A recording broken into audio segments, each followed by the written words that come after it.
Welcome back. So previously we placed the meat and the marinade in the fridge for 24 hours. Now that time is up, so we have it out here now. We have paper towel set up, and we still have the dehydrator and the coarse black pepper out. So you want to take each piece from there and place each one onto the paper towels. You want to lay them down flat, and you want to make sure that there aren't any folds because you want everything to dry equally.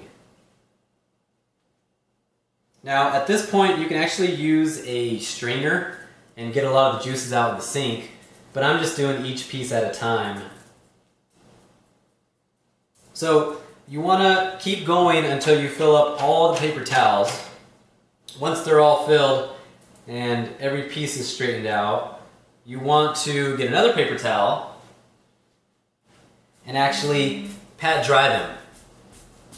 The reason for this is you don't want all of those juices still on the pieces of meat because it makes it more difficult to dry, or it takes longer to dry. Once they've been patted dry, you want to take your coarse black pepper and you want to sprinkle that on to each piece.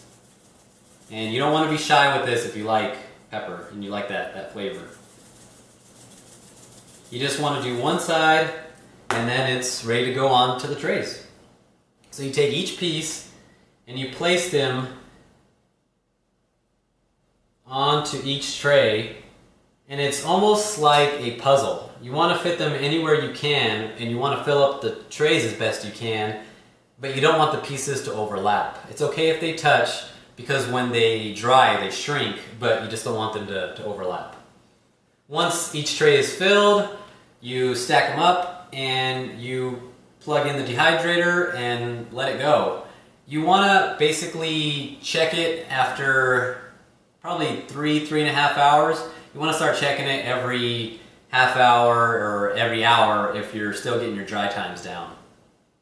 With this recipe and with the amount of meat, which is between 2.5 and 3 pounds, I typically go for 4.5 hours, and that seems to be the constant time that I'm getting. So these pieces have already been dried, and this is what it looks like. That's about 4.5 hours of dry time, and you can still see the pepper on one side. And you can see that it bends, but it's not so brittle where it breaks. So let's give it a taste.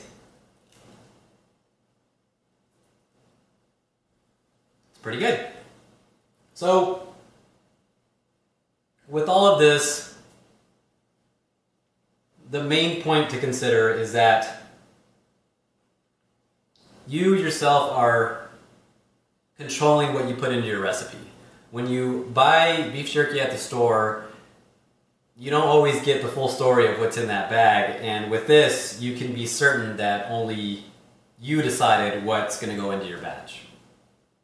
So thank you all for watching, and I hope you enjoy.